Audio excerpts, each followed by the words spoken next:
Baik, Assalamualaikum warahmatullahi wabarakatuh. Di sini kami yang beranggotakan dari Lesi Nugraha, Asri Yosua Rumbrawer, Julio Adiputra, dan Ahmad Ilham akan menjelaskan video-video yang pernah kami pelajari ketika kuliah teori bahasa dan automata. Baik, untuk penjelasan pertama bisa dijelaskan oleh Saudara Aser.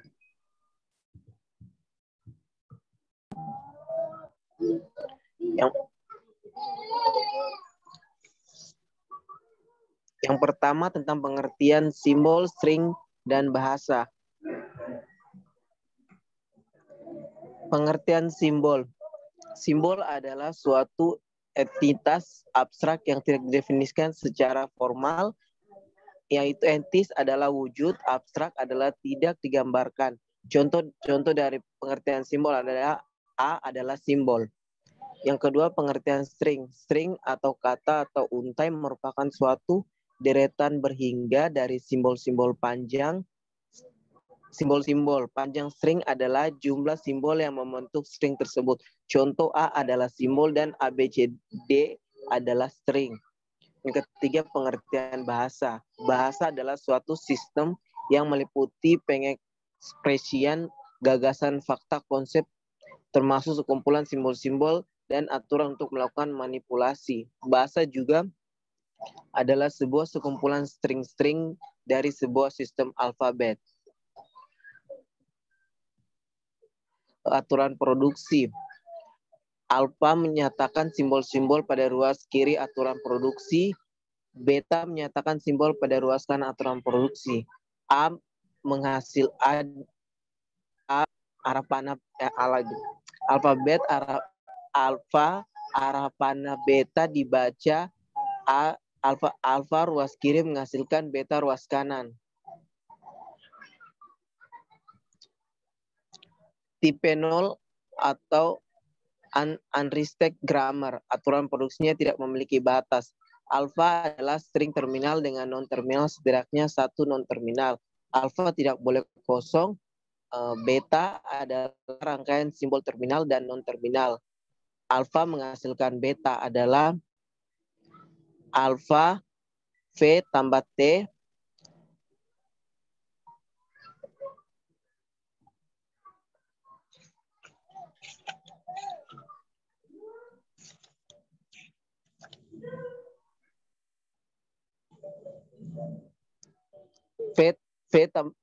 seperti bisa kita lihat pada slide. Ini adalah bentuk dari tipe 0 yang menghasilkan bahasa dikenali oleh mesin Turing. Bahasa ini juga dikenal dengan nama retrieval enumerable. Contoh S menghasilkan A, C, A, B. Ini terpenuhi karena dalam suatu susunan terdapat non-terminal. Next. Tipe 1 yaitu konteks sensitif grammar. Aturan produksinya sama dengan tipe 0 namun dibatasi dengan aturan atau jumlah simbol di ruas kiri harus lebih kecil atau sama dengan jumlah simbol ruas kanan. Aturan S menghasilkan sigma atau produksi kosong dibolehkan jika S tidak muncul pada ruas kanan. Setiap aturan menghasilkan bahasa yang dikenal oleh linear bound automata. Yang ketiga, tipe 2, konteks free grammar. Aturan produksi sama dengan tipe 0, namun sisi kiri hanya boleh memiliki satu variabel non-terminal dan tidak memiliki batasan. Menghasilkan bahasa yang dikenali oleh non-deterministic push. Yang ketiga, tipe 3, regular grammar. Aturan S menghasilkan sigma atau produksi kosong dibolehkan jika S tidak muncul. Setiap aturan menghasilkan bahasa yang dikenali oleh VSA. Oke, selanjutnya akan dijelaskan oleh saya sendiri. Saya akan menjelaskan tentang FSA, yaitu Finite State Automata. Tentang FSA. Finite State Automata adalah mesin abstrak berupa sistem model matematika yang dengan masukan dan keluaran diskrit yang dapat mengenali bahasa paling sederhana. FSA ada dua jenis, yaitu deterministik FSA dan non-deterministik FSA. Untuk mekanisme kerja dari FSA dapat diterapkan pada analisis lexitar, text editor, protokol komunikasi jaringan. Baik, di sini terdapat sebuah gambar yang dimana di sini terdapat arti bentuk simbol pada graf transisi FSA, yang dimana di sini terdapat initial state ditandai dengan busur tanpa salah state. Di sini initial state dia busur menuju ke awal state. Kemudian lingkaran menyatakan state, lingkaran ini berupa states-nya. Kemudian label pada lingkaran adalah nama states. Kemudian ini adalah nama states-nya, event dan out. Kemudian selanjutnya busur menyatakan transisi atau perpindahan state. Di sini terdapat beberapa busur transisi, yaitu ini dia dari event kembali ke event dengan masukan 0, dan ini dan ini. Kemudian lingkaran ganda menyatakan final states. Untuk perbedaan dengan states biasa dengan final states adalah di mana final states di sini dia terdapat dua lingkaran seperti states ODD ini. Kemudian selanjutnya secara formal finite state automata dinyatakan oleh 5 tuple atau M sama dengan Q, sigma, delta, S, V, yang dimana Q merupakan himpunan atau states, sigma merupakan himpunan simbol atau input, masukan atau abjad, delta adalah fungsi transisi, kemudian S adalah state awal atau initial states, dan F adalah himpunan state akhir atau final states. Finite state automata yang memiliki tepat satu states berikutnya untuk setiap simbol. Masukan yang diterima disebut deterministik finite automata. Di sini saya akan memberikan contoh salah satu finite state automata yang dimana key di sini merupakan seperti yang dijelaskan tadi, ada himpunan states atau kedudukan, ada odd dan even, di mana ini states odd dan even. Kemudian sigma sendiri adalah himpunan simbol atau input, masukannya. Di sini terdapat dua input, yaitu 0 dan 1. Kemudian ada key 0, di mana key 0 di sini adalah states awal atau initial states, yang di mana key 0-nya adalah even, dan F merupakan himpunan state akhir atau final states yang merupakan states odds. Yang di mana di sini terdapat beberapa transisi, di mana ketika event diberikan 0, maka akan menghasilkan event. Dia akan kembali lagi ke event. Ketika event diberikan 1, dia akan ke final states, ke odd. Kemudian ketika odd diberikan inputan 0, maka dia akan kembali ke ODD. Kemudian ketika ODD diberikan inputan 1, dia akan ke stage event. Oke, selanjutnya adalah deterministik FSA. Tentang deterministik FSA. Pada deterministik FSA, suatu stage hanya ada tepat satu stage berikutnya untuk setiap simbol masukan yang diterima. Di sini ada salah satu secara formal dinyatakan sebagai berikut ini. Di sini terdapat salah satu contoh dari deterministik FSA, yang dimana tadi terdapat Q di mana stage-nya itu Q0, Q1, dan Q2.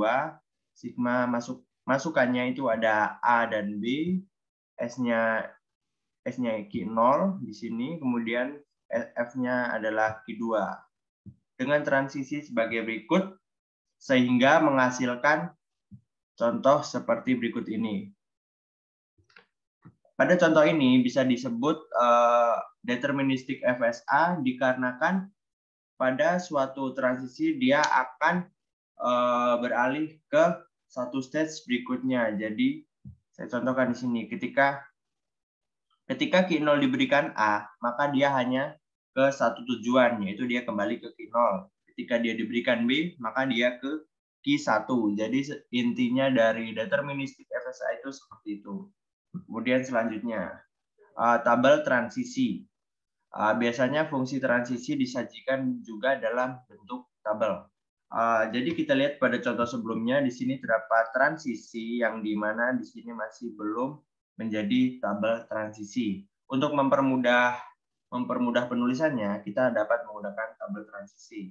Yang dimana dalam tabel transisi pada contoh ini dapat kita lihat terdapat Q0. Q0 ini stage ini, ketika Q0 diberikan inputan A, dia maka akan kembali ke Q0. Dia akan berputar kembali. Kemudian ketika Q0 diberikan inputan B, maka dia akan beralih ke Q1 dan seterusnya. Kemudian suatu DFA dapat dinyatakan diterima apabila akhir dari transisi berada pada final stage. Dapat kita lihat pada contoh berikut ini. Berikut merupakan contoh gambar dari mesin DFA yang dimana terdapat 4 stage, yaitu Q0, Q1, Q2, dan Q3, yang dimana Q0 merupakan final stage. Dalam gambar mesin DFA ini, dia akan diterima apabila apabila akhir dari transisinya dia berada pada final stage. Kita buktikan salah satu di sini ada 0, 0, 1, 1. Yang dimana dia Q0 ketika diberikan inputan 0 dia akan ke Q2, kemudian ketika diberikan inputan 0 lagi dia akan ke Q0, dan ketika dia diberikan inputan 1 dia akan ke Q1, kemudian diberikan inputan 1 lagi dia akan kembali ke Q0, yang dimana Q0 merupakan final stage. Artinya statusnya diterima. Oke, sekian penjelasan dari saya, bisa dilanjutkan oleh rekan saya selanjutnya. Selanjutnya yaitu ekspresi reguler. Ekspresi reguler merupakan ekspresi yang menggambarkan bahasa reguler. Terdapat simbol yang digunakan pada ekspresi reguler yaitu yang pertama himpunan kosong, yang kedua lambda atau string kosong, yang ketiga alfabet atau menggambarkan semua abjad. Selanjutnya yaitu operasi yang digunakan. Yang pertama ada operasi tambah. Untuk operasi tambah harus memuat simbol di sebelah kanan dan kirinya. Yang kedua ada operasi kali. Untuk operasi kali sama, yaitu harus membuat simbol di sebelah kanan dan kirinya. Yang ketiga yaitu kurung. Di dalam kurung harus memuat simbol di dalamnya. Yang keempat pangkat bintang, yaitu harus memuat simbol yang ditulis tepat di sebelah kiri pangkat bintang. Yang kelima yaitu pangkat tambah, yaitu harus memuat simbol yang ditulis tepat di sebelah kiri pangkat tambah. Kemudian, jika diberikan R1, R2 yang merupakan ekspresi reguler, maka berlaku seperti operasi yang telah dijelaskan tadi, yaitu R1 tambah R2, R1 kali R2, dalam kurung R1, R1 pangkat bintang, dan R1 pangkat tambah. Kemudian, sifat khusus ekspresi reguler R1 dan R2. Yang pertama, L dalam kurung R1 ditambah R2 sama dengan L dalam kurung R1 union R2. Yang kedua, L dalam kurung R1 dikali R2 sama dengan L dalam kurung R1 dikali L dalam kurung R2. Yang terakhir yaitu L dalam kurung R1 pangkat bintang sama dengan dalam kurung L dalam kurung R1 pangkat bintang. Selanjutnya yaitu ekuivalensi NFA KDFA. Ekuivalensi yaitu keadaan sebanding. Suatu DFA dapat dari suatu NFA yang ekuivalen. Ekuivalen dapat menerima bahasa yang sama. Slide berikut merupakan contoh ekuivalensi NFA dan DFA.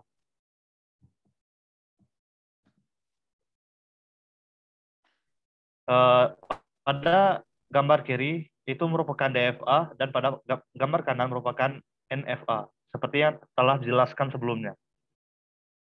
Baiklah, selanjutnya yaitu langkah ekuivalensi NFA ke DFA. Misalnya kita ingin membuat mesin DFA dari mesin NFA seperti gambar berikut. Nah, pertama, FSA dapat dinyatakan dalam 5 tabel, yaitu Q, sigma, fungsi transisi, S, dan F. Selanjutnya, yang langkah pertamanya itu, telusuri alur state mulai dari initial state atau Q0. Kemudian, telusuri alur dengan tabel transisi. Nah, yang kedua itu kita membuat tabel transisi. Yang pertama, Q0, jika diberi inputan 0, maka akan menuju ke Q0, Q1. Kemudian, Q0, jika diberi inputan 1, maka akan menuju Q1. Kemudian, Q1, jika diberi inputan 0, maka menuju himpunan kosong. Kemudian, Q1 diberi inputan 1, maka menuju Q0, Q1. State Q0 memperoleh inputan 0 menjadi Q0, Q1. Kemudian state Q0 memperoleh inputan 1 menjadi Q1. Langkah ketiga yaitu telusuri state baru yang terbentuk. State Q1 memperoleh inputan 0 menjadi state kosong. Kemudian state Q1 memperoleh inputan 1 menjadi state Q0, Q1, seperti pada gambar. Kemudian keempat yaitu menelusuri state baru yang terbentuk juga. State Q0, Q1 jika memperoleh inputan 0 menjadi state Q0, Q1 atau tetap pada dirinya sendiri.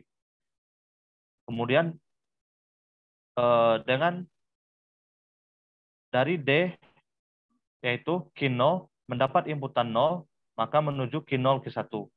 Digabung dengan D, Q0 mendapat inputan 0 menuju himpunan kosong. Sehingga hasilnya yaitu D, Q0, Q1 mendapat himpunan 0 menghasilkan Q0, Q1. Selanjutnya yaitu state himpunan kosong menerima inputan 0 dan 1 menjadi state himpunan kosong, atau D himpunan kosong diberi inputan 0, maka menuju ke himpunan kosong tersebut. Dan D himpunan kosong diberi inputan 1 menuju himpunan kosong tersebut juga.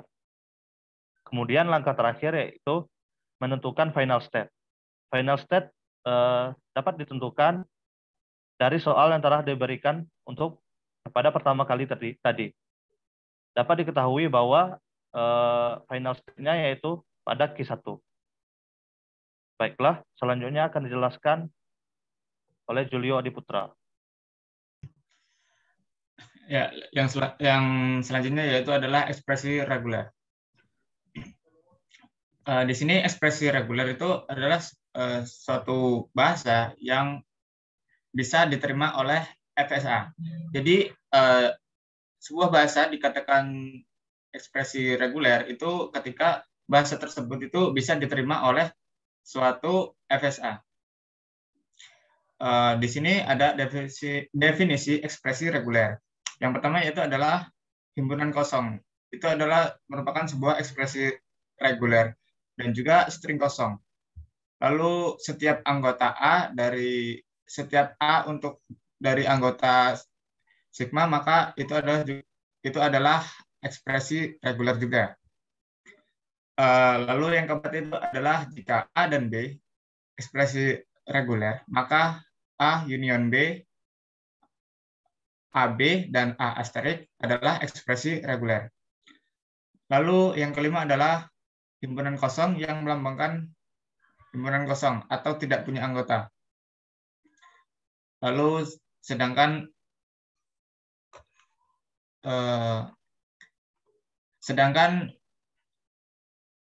ini huruf ini adalah himpunan yang memiliki satu anggota, yaitu string kosong. Next. Di sini terdapat notasi ekspresi reguler. Notasi ekspresi reguler yang pertama itu adalah asterik. Asterik ini bisa muncul 0 atau kosong dan n kali. Jadi asterik ini seperti dilihat pada tabel mesin, di sini asterik ini bisa muncul 0 kali ataupun sebanyak n kali, tergantung yang diminta pada program tersebut. Lalu yang selanjutnya adalah superscript. Superscript ini dilambangkan dengan tanda plus di atas dari simbol. Di mana ini kalau untuk asterik tadi muncul 0 kali, sedangkan superscript ini bisa muncul minimal 1 kali, lalu sebanyak n kali. Nah, untuk sebuah mesinnya itu bisa dilihat dia dimulai dari Q0,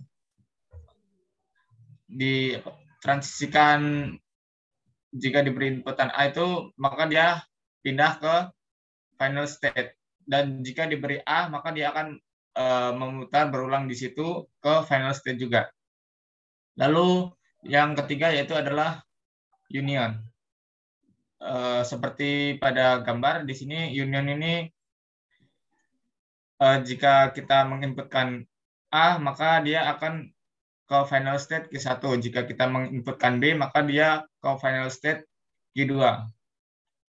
Lalu yang keempat itu adalah konkatenasi. Konkatenasi ini dilambangkan dengan titik. Itu sebuah penggabungan antara A dan B. Bisa dilihat di sini, jika Q0 diberi A, maka akan berpindah ke Q2, dan jika diinputkan B, maka akan berpindah ke final state. Next. Itu sekian penjelasan dari kelompok kami tentang mengenai teori bahasa dan otomata. Jika ada salah kata, saya mohon maaf. Dan pada Allah saya mohon ampun. Saya akhiri. Wassalamualaikum warahmatullahi wabarakatuh. Waalaikumsalam warahmatullahi wabarakatuh.